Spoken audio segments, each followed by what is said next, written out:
Hello दोस्तों, welcome to toppers village. दोस्तों आज हम क्लास 12 मैथ्स का चैप्टर नंबर 4 डिटर्मिनेंट्स के जो miscellaneous exercise on chapter number 4 है उसके दो क्वेश्चंस करेंगे, क्वेश्चन नंबर 4 एंड 5। तो ये है, देखो एक बार मैं आपको दिखा देता हूँ, क्वेश्चन बुक में दिखा देता हूँ। क्वेश्चन नंबर 4 इसमें बोला है ये इसके जीरो के बराबर है तो हमें ये शो करना है।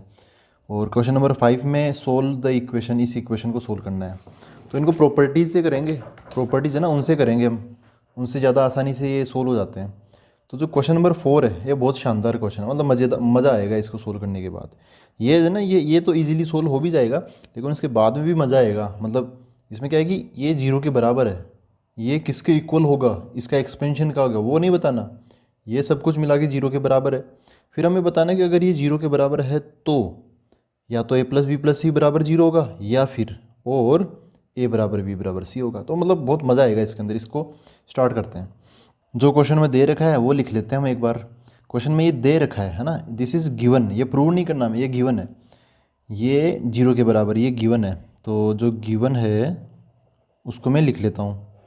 क्या गिवन है, ये इतनी बड़ी सी डिटर्मिनेंट क्या है, सबसे पहले B plus C, B plus C, फिर सी प्लस ए, फिर A plus B, C plus A plus B plus C, A plus B plus C plus A का डिटर्मिनेंट जीरो के इक्वल गिवन है। तो अब इसमें ये शो करना है हमें। तो एक्चुअली करना क्या है कि ये और ये तो आंसर आ जाएंगे, ठीक है, ये और ये आंसर तो आ जाएंगे।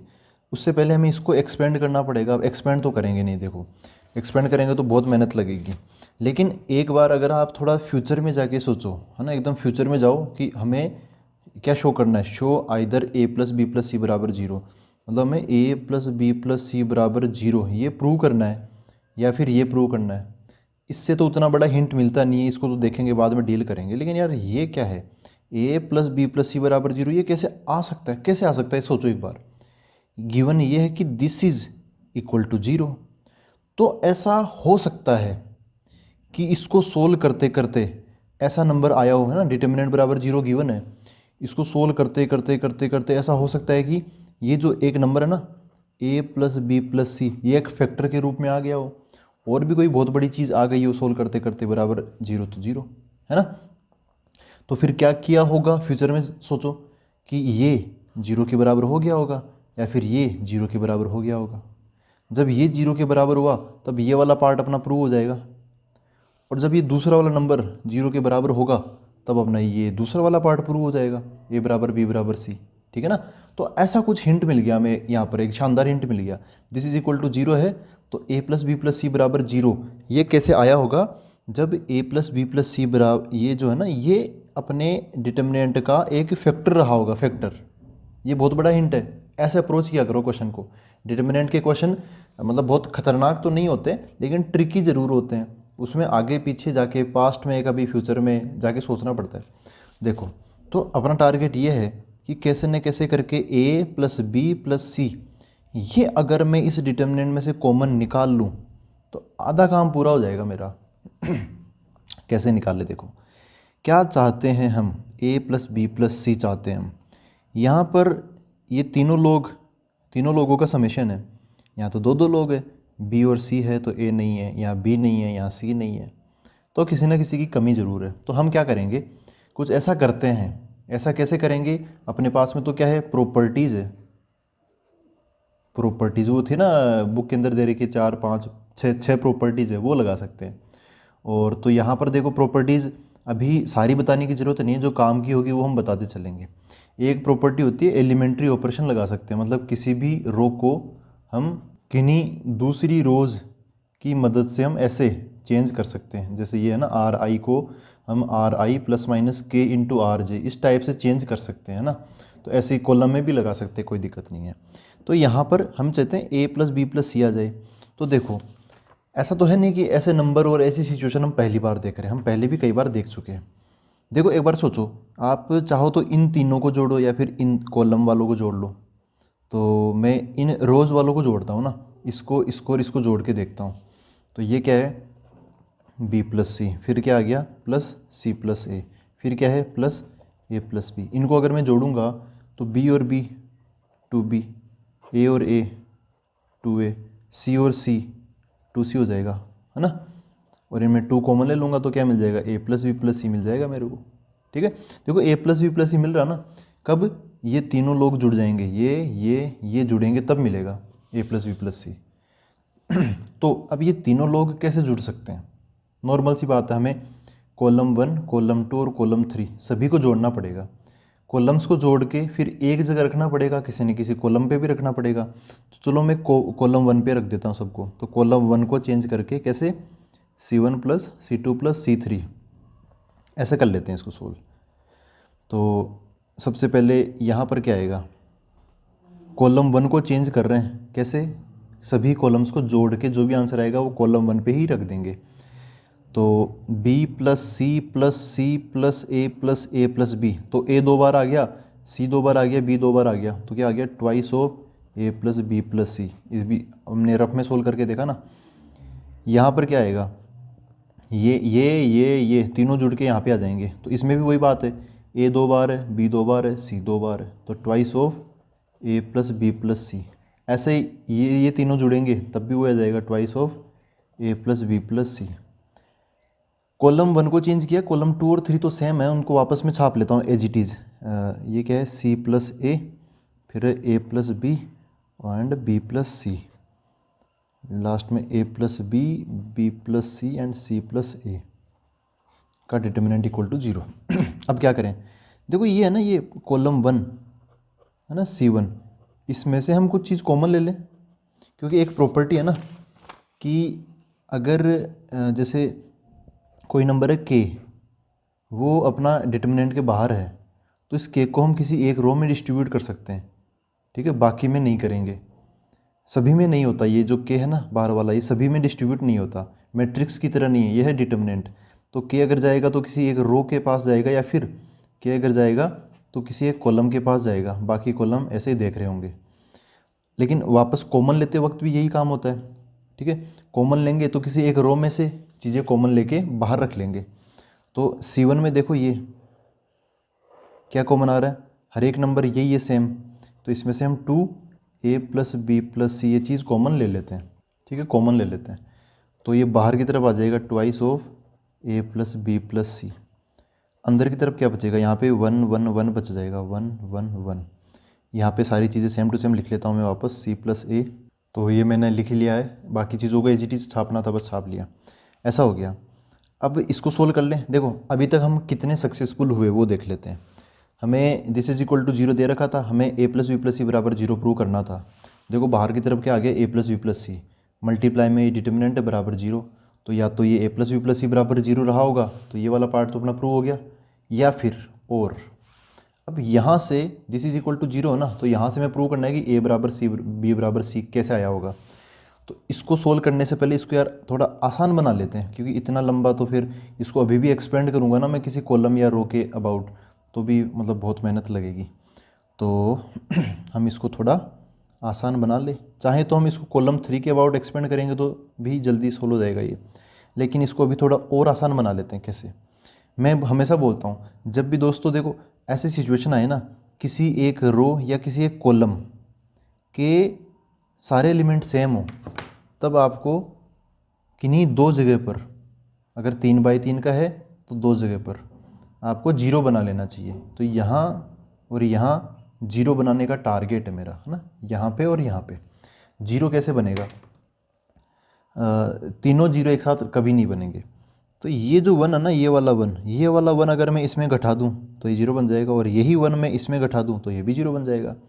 तो ये 1 तो है रो 1 के अंदर, और ये बाकी लोग हैं रो 2 रो 3 के अंदर।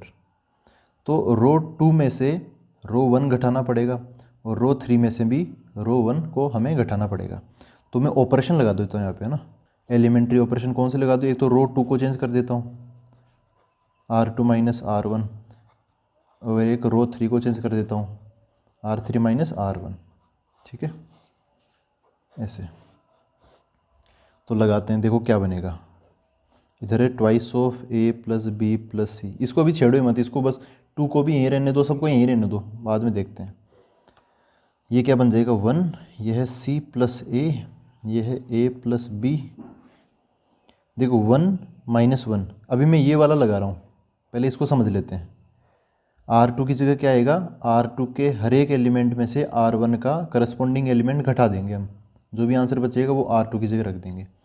तो 1 - 1 0, A + B - C + A, तो वो जो माइनस लगेगा ना C + A के आगे, तो वो ब्रैकेट के लगा के बाहर लगेगा, तो -C हो जाएगा और -A भी हो जाएगा। A से A कट जाएगा, B - C आ जाएगा। समझ रहे हो ना, मैं इसको रफ में करके बताऊँ टाइम लग जाएगा उसमें, आप डायरेक्ट भी समझ सकते हो यार, इतना तो कर ही सकते हैं हम, खुद भी घटाएंगे तो यही आंसर आएगा। अब B + C - A - B, R2 - R1 कर रहे हैं ना, तो B से B कट जाएगा, C - A बच जाएगा, C - A।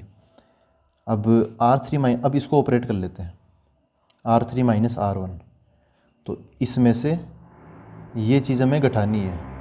अरे यार मशीन चल गई, चलो ठीक है, अभी से बंद हो गई। 1 - 1 0 हो गई। B + C - A, तो C से C कट जाएगा, B - A आ जाएगा, B - A। फिर है C + A - B, A से A कट जाएगा, C - B आ जाएगा, C - B, ऐसा हो गया। अब ठीक है, इसमें देखो दो जगह क्या आ गया, 0 आ गया, तो अब हम क्या करेंगे, इसके अलोंग क्या कर देंगे, एक्सपेंशन कर देंगे। यहाँ पर क्या लगा देंगे हम, एक्सपेंशन लगा देंगे, किसके अलोंग, ये कौन से, कॉलम 1 के अलोंग एक्सपेंड कर देंगे। अच्छा, RHS में 0 चल रहा है, इसको अगले पेज पे लिखते हैं अब। तो देखो दोस्तों, ये मैंने लिख लिया है, बाय एक्सपेंडिंग अलोंग C1, ये कॉलम 1 के अलोंग एक्सपेंड करने पर क्या होगा, बाहर वाला 2A + B + C बाहर ही खड़ा है, और जो एक्सपेंड करेंगे उसको कर्ली ब्रैकेट लगा के कर लेते हैं। सबसे पहले क्या आएगा, 1, तो 1 के अंदर कौन आएगा, तो देखो इस 1 वाली रो और 1 वाले कॉलम को हम छुपा लेंगे, तो 1 2 3 4 ये नंबर बचेंगे, ये लिख लेता हूँ मैं यहाँ पे, B - C का B - C, C - A, C - A, B - A and C - B, ठीक है ना। एक्सपेंड कर रहा हूँ और कुछ नहीं कर रहा, ये तो हम पहले लेक्चर में सीख लिया था एक्सपेंड करना। फिर आएगा 0, तो -0, फिर 2/2 का डिटर्मिनेंट, फिर प्लस ये वाला 0 आएगा, फिर 2/2 का डिटर्मिनेंट, जिनको मैं लिखने की कोशिश भी नहीं कर रहा, क्योंकि 0 इंटू समथिंग 0 बन जाएगा, ये भी 0 इंटू समथिंग 0 बन जाएगा। RHS में क्या चल रहा है, साथ के साथ 0 चल ही रहा है। इसको सोल्व करते हैं, तो क्या आ गया, twice of A + B + C multiply by, इस 1 का कोई मतलब नहीं है, आप इसको इससे मल्टीप्लाई करो और इसको इससे मल्टीप्लाई करो, तो ये क्या बन जाएगा, B - C multiply by C - B, ये इससे मल्टीप्लाई होगा तो -B - A into C - A, bracket close equal to 0।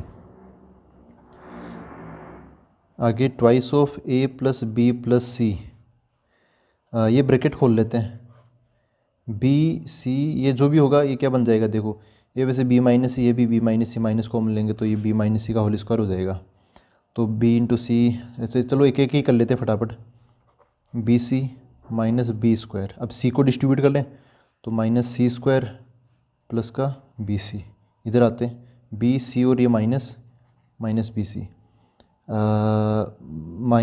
Minus अच्छा BC हो गया, B और -A तो प्लस का AB, ये माइनस में कंसीडर करता हुआ चल रहा हूँ, जो भी आंसर आएगा अंदर से उसको माइनस लगा के फिर लिख रहा हूँ मैं यहाँ पे, -AC प्लस का AC, -A plus A minus का A², ऐसा बन गया। ये क्या हो गया, twice of A + B + C, determinant खत्म हो गया। अब इक्वेशंस को मैनिपुलेट करते रहना हमें। देखो -BC से -BC कट गया और ये सब लोग बच गए। ठीक है, एक काम कर लेता हूँ यार, देखो थोड़ी इसकी शक्ल अच्छी बनाने के लिए मैं इसमें से इसको माइनस से मल्टीप्लाई कर देता हूँ, और RHS में जो 0 है उसको भी माइनस से मल्टीप्लाई कर देता हूँ, तो ये -A² -B² -C², ये तो बन जाएंगे प्लस के A² + B² + C², और जो BC है, AC है और AB है ये बन जाएंगे माइनस के -AB -BC -C। समझ गए ना, मतलब बहुत ज़्यादा कोई ख़तरनाक चेंज नहीं किया। क्या किया मैंने, इस ब्रैकेट को माइनस से मल्टीप्लाई कर दिया, ताकि जो स्क्वायर वाली चीज़ें पहले माइनस की थी वो बन जाए प्लस की, और जो प्लस वाली थी ये वाली वो बन जाए माइनस की। इसके बाद का प्लान क्या है, 2 फैक्टर है, आंसर RHS में 0 है, या तो ये 0 होगा या फिर ये 0 होगा, ठीक है। इफ़ ये 0 होगा तो क्या है a plus B plus c बराबर 0, ये आ जाएगा। और ये 0 कर दिया हमने, ये एक पार्ट प्रूव हो गया है ना, एक पार्ट प्रूव हो गया। अब इस पर आते हैं, या फिर ये होगा A square plus B square plus C square minus A B minus B C minus C A बराबर 0, समझ गए, या ये होगा। लेकिन अपना पार्ट प्रूव नहीं हुआ अभी। देखो प्रूव क्या करना था, ये करना था हमें कि a plus B plus c बराबर 0। तो यार ये तो हो गया प्रूव, है ना, ये 0 के बराबर होगा तो a plus B plus c बराबर 0 हो गया। या फिर a बराबर b बराबर c, ये प्रूव करना है। लेकिन अपने अपने पास तो ये बड़ी सी चीज़ आ गई, ठीक है। इस 2 को तो भूल जाना, इससे कन्फ्यूज मत होना। ये जब 0 के बराबर होगा तो ये मिलेगा, ये नहीं मिला अभी हमें डायरेक्ट, तो ये कैसे आएगा, ऑब्वियसली ये इसी से आएगा। इसी को कुछ ना कुछ मॉडिफाई करना है हमें इस तरीके से कि हमें ये रिजल्ट मिल जाए a बराबर b बराबर c। और यहीं पे बहुत इंटरेस्टिंग पार्ट अब चालू होता है, मतलब बहुत ख़तरनाक तो नहीं है, लेकिन ऐसा समझ लो कि ये जो अब मैं बताऊंगा ये मैं 9th क्लास के बच्चे को भी एक्सप्लेन करूं तो वो भी समझ जाएगा, इजीली समझ जाएगा। और 9th क्लास में आ भी जाती है, एक आइडेंटिटी आती है, एक बड़ी सी आइडेंटिटी, आपको याद है, चलो मैं आपको बताता हूँ। देखो ये होती है, आपको याद अभी पता चल जाएगा, A cube plus B cube plus C cube minus 3abc, ठीक है। इसका क्या होता है फॉर्मूला, पता है ना, वो सबसे बड़ा वाला फॉर्मूला क्या होता है, a plus B plus C, फिर आता है A square plus B square plus C square minus A B minus B C minus C A, ऐसा।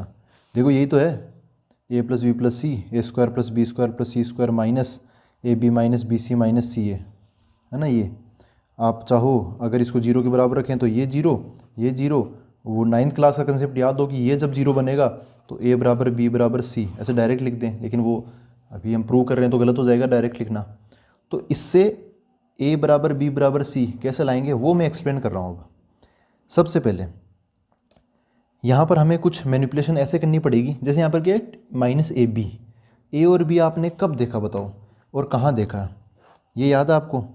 देखो ये है माइनस ए बी, तो जो ए बी का जो ये है ना ए बी वाली चीज़, ये आपने 2 जगह देखी होगी। एक तो ए प्लस बी के होल स्क्वायर के फॉर्मूले में क्या होता है, A square plus B square plus 2ab, या फिर ये ए बी है ना, ये रहा ए बी।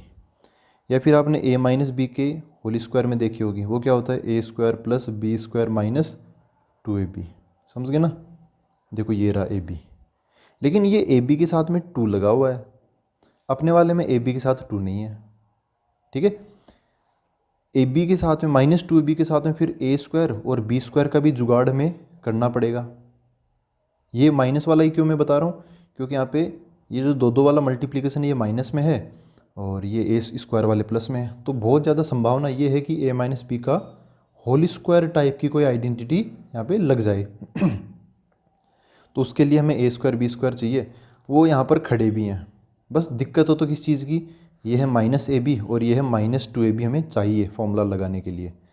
तो माइनस 2 की तो ज़रूरत है ना यार, माइनस तो है ही, 2 की ज़रूरत है। तो मैं क्या करूँगा, इस पूरी इक्वेशन को ही किससे मल्टीप्लाई कर दूँगा, 2 से। वैसे आप यहाँ पे दिख रहा है ये जो 2 है वो इसको दे देते तो भी काम चल जाता अपना।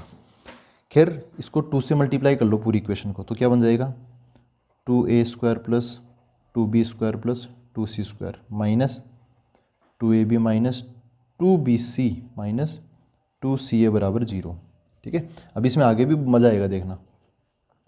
अब देखो माइनस 2ab है, ये रहा माइनस 2ab, ये शायद मैंने ऐसा 11th में भी डिस्कस किया था, कभी आया था ये सीक्वेंस सीरीज में। ये माइनस 2ab है ना, इसको चाहिए a square plus B square, तो ये माइनस 2ab है ना, इसको मैं अलग लिख लेता हूँ माइनस 2ab, a और b है ना, तो इसको क्या चाहिए a स्क्वायर और b स्क्वायर, दे देते हैं a स्क्वायर और b स्क्वायर। ऐसा फोकट में तो देंगे नहीं, देखो यहाँ पे क्या है 2a स्क्वायर, तो उसमें से एक a स्क्वायर दे दिया, 2b स्क्वायर उसमें से एक b स्क्वायर दे दिया। अब यहाँ पे क्या बचा, एक a स्क्वायर बच गया, एक b स्क्वायर बच गया और 2c स्क्वायर यहाँ पे अभी बचा हुआ है, 1 1 2 ऐसे बच गए। माइनस 2ab का काम हो गया। अब माइनस 2bc आ गया लाइन में, मेरे को भी चाहिए। अच्छा b स्क्वायर और c स्क्वायर को क्या चाहिए, ये सॉरी माइनस 2bc को क्या चाहिए, एक तो b स्क्वायर और एक c स्क्वायर, तो चलो इसको भी दे देते हैं b square plus c square minus 2bc, ये भी फ्री हो गया। अब आगे लाइन में कौन है, माइनस 2c है, तो माइनस 2ca, इसको क्या चाहिए, c है तो c स्क्वायर, a है तो a स्क्वायर दे दिया। RHS में क्या है 0। क्या ये इक्वेशन बैलेंस्ड है, तो देख लेते हैं अभी। -2a -2bc, ये मतलब ये जो -2 -2 है ना, ये तीनों तो फिट हो गए, देखो यहाँ यहाँ और यहाँ। फिर है 2a स्क्वायर, तो एक a स्क्वायर यहाँ पर, एक यहाँ पे, ये हो गया fit. 2b square, b square और b स्क्वायर हो गया fit. 2c square, c square एक यहाँ पर एक c स्क्वायर, मतलब सारी चीज़ें ढंग से अरेंज हो गई, कोई कम ज़्यादा जोड़ने घटाने की ज़रूरत नहीं है। ये क्या बनेगा, ये बन जाएगा a माइनस बी का होल स्क्वायर। ये क्या बनेगा, b माइनस सी का होल स्क्वायर। और ये c square plus a square minus 2ca क्या बन जाएगा, c माइनस ए का होल स्क्वायर इक्वल टू 0। ठीक है, तो ऐसी सिचुएशन आ गई कि a माइनस बी का whole square plus b minus C का whole square plus c minus A का होल स्क्वायर बराबर 0 है। अब देखो, एक नॉर्मल सी बात मैं बताता हूँ आपको, जो भी परफेक्ट स्क्वायर होता है ना, मतलब ऐसे समथिंग इंटू समथिंग, चाहे कुछ भी हो अंदर की तरफ, उसका होल स्क्वायर, क्या ये होल स्क्वायर, स्क्वायर है ये। ठीक है, किसी भी चीज़ का होल स्क्वायर रियल चीज़ है तो उसका होल स्क्वायर 0 से बड़ा ही होगा या 0 के बराबर हो जाएगा ज़्यादा ज़्यादा, है ना। इसको आप है ना एक क्रिकेट मैच के खिलाड़ी की तरह, उसकी तरह समझ लो, बैट्समैन की तरह। जो बैट्समैन होता है ना, वो या तो 0 पे आउट हो जाएगा, या फिर 1 रन बनाएगा, या 2 रन, या 3 रन, मतलब या तो 0 रन बनाएगा, या फिर ये जो भी बचे हैं ये पॉजिटिव रन है। तो ये दो संभावनाएं हो सकती है। जो भी बैट्समैन होगा वो या तो 0 रन बनाएगा, या रन बनाएगा तो पॉजिटिव में बनाएगा, नेगेटिव में थोड़ी बनाएगा, नहीं बनाएगा ना, नेगेटिव में कभी भी रन नहीं बनाएगा। वैसे ही स्क्वायर होता है, किसी भी नंबर का स्क्वायर, उसका जो आंसर होता है वो या तो 0 होगा या 0 से ज़्यादा होगा, 0 से कम कभी नहीं होगा। देखो यहाँ पर स्क्वायर को मैंने कैसे समझा रहा हूँ, ये जो स्क्वायर है ना, इसको ऐसे समझ लो कि ये कोई खिलाड़ी है, प्लेयर है, और प्लेयर भी कौन सा, बैट्समैन मान लो इसको। ठीक है, बैट्समैन, तो ये एक बैट्समैन है, इसके ये रन आ गए, ये दूसरे बैट्समैन के रन प्लस ये तीसरे बैट्समैन के रन, तीनों के जो रन है ना वो मिलाकर कितने हैं, 0। इसका मतलब बस यही आपको समझना है। इसका मतलब क्या है, ये पहला बैट्समैन भी 0 पे आउट हो गया, दूसरा भी 0 पे आउट हो गया, तीसरा भी 0 पे आउट हो गया। भाई रन तो माइनस में हो ही नहीं सकते ना, तो ऐसे परफेक्ट स्क्वायर भी माइनस में नहीं होता। तो ऐसा तो होगा नहीं कि ये पहला खिलाड़ी इसने 5 रन बनाए, दूसरा जाके -5 रन बना के आ गया, ऐसा तो हो ही नहीं सकता ना।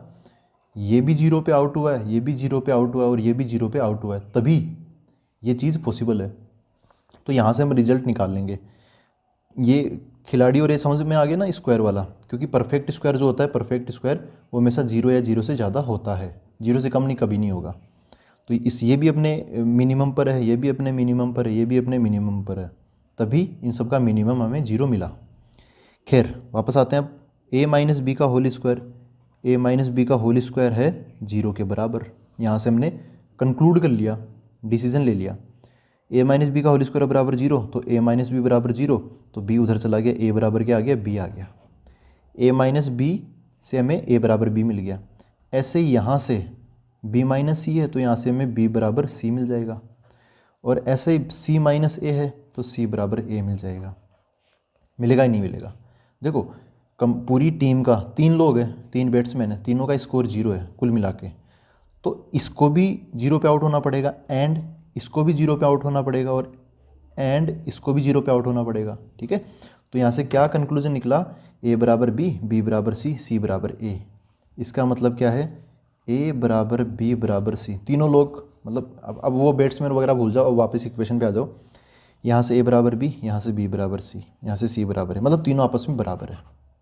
ठीक है, तो पहला रिजल्ट यहाँ पे आ गया था a plus B plus c बराबर 0, और दूसरा रिजल्ट यहाँ से आ गया a बराबर b बराबर c। इन दोनों के बीच में स्टार्टिंग में और लगा था, तो अपना ये जो पार्ट है ये भी प्रूव हो गया। ठीक है ना, आई होप इसमें आपको बहुत मज़ा आया। अब हम आज का अगला क्वेश्चन देख लेते हैं, क्वेश्चन नंबर 5। देखो दोस्तों, क्वेश्चन नंबर 5 ये है, सोल्व द इक्वेशन। तो सोल्व करने का मतलब क्या है, हमें यहाँ पे x का आंसर बताना है। सोल्व करना मतलब ये तो होता है, सोल्व द इक्वेशन मतलब जो भी वेरिएबल है उसमें जो x y z जो भी वेरिएबल उनकी वैल्यू बताना। तो ये प्रूव नहीं करना है, इसको सोल्व करना है, मतलब इसमें जो x आ रहा ना इसकी वैल्यू हमें बतानी है। तो इसका जो डिटर्मिनेंट है वो है 0 के बराबर, तो यहाँ पर एक और कंडीशन दे रखी है, a is not equal to 0, बहुत काम की कंडीशन होती है ऐसे क्वेश्चंस के लिए। सोल्व करते हैं इसको। तो दिस इज़ इक्वल टू 0, तो ये तो दे ही रखा है ना, दिस इज़ गिवन। तो एक बार मैं इसको वापस लिख लेता हूँ गिवन के नाम से। तो ऐसा हमने लिख लिया है इक्वल टू 0। अब यहाँ पर इसको सोल्व करना है, तो एक तरीका तो ये है कि आप इसको एक्सपेंड कर दो, कॉलम 1 या रो 1 या कॉलम 2, किसी के भी अलोंग एक्सपेंड कर दो। तो वो थोड़ा सा टाइम कंज्यूमिंग होगा, क्योंकि यहाँ पे सारे एलिमेंट थोड़े खतरनाक से हैं। इससे बढ़िया है कि हम एक काम करते हैं, ऑपरेशंस लगा देते हैं, मतलब यहाँ पे जो प्रॉपर्टीज़ है ना, प्रॉपर्टीज़ वो लगा देते हैं। अब कौन सी प्रॉपर्टी लगाई जाए? अगर आपने एक्सरसाइज 4.2 की है ना, तब कोई दिक्कत नहीं होगी, आपको समझ जाओगे ये इस ऐसे क्वेश्चन को कैसे डील करेंगे। तो उसमें शायद है क्वेश्चन नंबर 10 या 11, उसी टाइप का क्वेश्चन है ये। देखो ऐसे में क्या करते हैं हम, कुछ सिमिलरिटी ढूंढो। इस क्वेश्चन में क्या सिमिलरिटी है, मतलब कोई ना कोई प्रॉपर्टी। अब ऐसा थोड़ी लगाऊंगा डायरेक्ट इंटरचेंज कर दूँ, इंटरचेंज करने से कोई फ़ायदा ही नहीं है। हमें प्रॉपर्टीज़, मतलब हमें कुछ ऑपरेशन लगाने पड़ेंगे। ऑपरेशन होता ना, वो रो 1 को चेंज करो ऐसे वैसे, R2 R3 ऐसे मिला मिलो के ऐसे करना, कुछ करना पड़ेगा। एक सिमिलरिटी मेरे को दिख रही है कि इनको अगर मैं ऐसे जोड़ूं, जैसे मैं अगर इनको ऐसे जोड़ूं, तो इसको रफ में सोल्व करते चलते हैं। जो मैं बोल रहा हूँ उसको रफ में लिखता चलता हूँ। देखो अगर मैं इनको ऐसे जोड़ूं तो क्या आएगा, मतलब ऐसे कॉलम 1 कॉलम 2 कॉलम 3 को, तो सेम आंसर आएगा। कैसे? x प्लस ए प्लस ये वाला x, ये कॉलम 1 का, ये कॉलम 2 का, ये वाला x, ये कॉलम 3 का। इनको जोड़ूंगा तो क्या मिलेगा मेरे को? देखो x x x 3x और a, तो 3x प्लस ए मिला। पहला एलिमेंट को जोड़ा ना, तो 3x प्लस ए मिला। ऐसे इसको जोड़ोगे तो 3x प्लस ए मिलेगा। ऐसे इसको जोड़ोगे तो 3x प्लस ए मिलेगा। ठीक है, तो ये वाला काम हम कर देते हैं, C1 C2 C3, ये C1 ये C2 ये C3, इनको प्लस प्लस प्लस है ना, तो बीच में जोड़ देते हैं। इनको जोड़ के किसी एक जगह लिखना पड़ेगा, मतलब किसी एक कॉलम में ही लिखना पड़ेगा। कॉलम को चेंज कर रहे हो तो कॉलम में ही लिखना पड़ेगा। तो ये ऑपरेशन लगा देता हूँ, सभी को जोड़ के C1 plus C2 plus C3, सभी को जोड़ के मैं किसी एक जगह तो लिखना ही पड़ेगा, तो कॉलम 1 में ही लगा देता हूँ, कॉलम 1 में। ठीक है, ऐसा कुछ करने से क्या होगा कि ये अलग अलग दिखने वाली जो स्टाइल है ना, वो उनमें कुछ सिमिलरिटी आने लगेगी। और हर एक से अगर 3x प्लस ए निकलेगा तो वो कॉमन ले लेंगे, बाहर आ जाएगा वो। तो जैसा कि हमने यार पिछले क्वेश्चन में किया था वैसे ही, तो ये ऑपरेशन लगा देता हूँ। तो x x x 3x plus A अभी हमने सोल्व कर ही रखा है, तो कॉलम 1 जो है ना, ये यहाँ पे सब लोग आ जाएंगे, तो 3x प्लस ए ही बना लेंगे। बाकी कॉलम्स को चेंज नहीं किया तो वो लिख देता हूँ वापस, x plus A X X X X plus A का डिटर्मिनेंट इक्वल टू 0। ये मेरा a है। यहाँ से 3x प्लस ए कॉमन निकाल लेता हूँ, है ना। ये चीज़ मैं ले लेता हूँ क्या, कॉमन। तो कॉलम 1 में से 3x प्लस ए कॉमन ले लूँगा तो बाहर आ जाएगा 3x प्लस ए। ये तीनों बाहर नहीं आएंगे, एक ही बाहर आएगा। अंदर क्या बचेगा, 1 1 1, और ये same to same x x plus A X X X X plus A. अब दोस्तों वापस वो पिछले वाले क्वेश्चन जैसी कंडीशन होगी ना। देखो दो जगह अगर आप तीनों जगह अगर आपको सेम नंबर दिखाई दे तो दो जगह 0 बना लो। यहाँ 1 1 1 है ना, वही सिचुएशन यहाँ पर है। हमने यहाँ पे 0 0 बना लिया था, वैसे यहाँ पर 1 1 1 है, तो इस जगह और इस जगह 0 बना लो। तो ये वाला 1 है R1 R2 में, और ये है R3 में। तो वो जो R1 वाला 1 है ना, उसको मैं माइनस कर दूंगा, तो R2 को चेंज करके R2 माइनस R1, और R3 को चेंज करके भी R3 माइनस R1। ये दोनों ऑपरेशन हम लगा देते हैं। ये R1 है, तो क्या बनेगा, बाहर कौन खड़ा है, 3x प्लस ए, रहने दो अभी उसको। R2 और R3 को चेंज कर रहे तो उसको पहले एच डी छाप लो, R1 को 1x x 1 minus 1 0, x plus A minus X, X X cut जाएगा, ए बच जाएगा, x माइनस एक्स 0। अब यहाँ पर आते हैं, R3 को R3 माइनस R1 लिख रहे हैं, तो पहली जगह क्या आ जाएगा, 1 minus 1 0, x minus X 0, x plus A minus X A, RHS में 0। तो यहाँ पर a आ गया और यहाँ पर a आ गया। अब तो देखो इतना आसान हो गया कि ये जो है ना, ये इसके अंदर दो जगह पर 0 बन गए। हम इसके अलोंग एक्सपेंड कर देते हैं, है ना। इसके अलोंग क्या कर देते हैं, इसको अब इसको एक्सपेंड कर देते हैं, एक्सपेंड अलोंग कॉलम 1 के अलोंग। तो क्या मिलेगा, ये है 3x प्लस ए, एक्सपेंड यहाँ करते हैं कर्ली ब्रैकेट के अंदर, 1 तो 1। अब 1 के यहाँ पे अंदर की तरफ क्या आएगा, माइनर आएगा, माइनर कैसे, इस 1 वाली रो और कॉलम को छुपा लो ऐसे, तो ये 4 नंबर बच गए A0 0A। तो इसको ये 2/2 का डिटर्मिनेंट बच गया, 2 रो 2 कॉलम। तो इसको सोल्व करके ही लिख लेते हैं ना यार direct, A into A square, 0 into 0 0, तो A स्क्वायर माइनस 0, तो A स्क्वायर माइनस 0 ऐसे बच जाएगा। फिर ये 0 आएगा तो उसका कोई मतलब नहीं है, यहाँ पे जो भी डिटर्मिनेंट आएगा उसका आंसर 0। फिर ये वाला 0 आएगा, उसका भी कोई मतलब नहीं है, क्योंकि वो this is 0 into something equal to 0। तो ये भी 0 बन गया और ये भी 0 बन गया, बस ये बच गया। यहीं कर देते हैं इसको ख़त्म। ये है 3x प्लस ए, और ब्रैकेट के अंदर ये सब ख़त्म, इनको देखो ही मत। A square minus 0 A square, A square into 1 A square, तो यहाँ पे A स्क्वायर आ गया इक्वल टू 0। तो यहाँ से दो कंडीशन हो सकती है, या तो 3x प्लस ए ये 0 के बराबर हो, या फिर A स्क्वायर 0 के बराबर हो। लेकिन A स्क्वायर तो 0 के बराबर हो ही नहीं सकता, क्योंकि क्वेश्चन में A को बचाने के लिए दे रखा है A is not equal to G।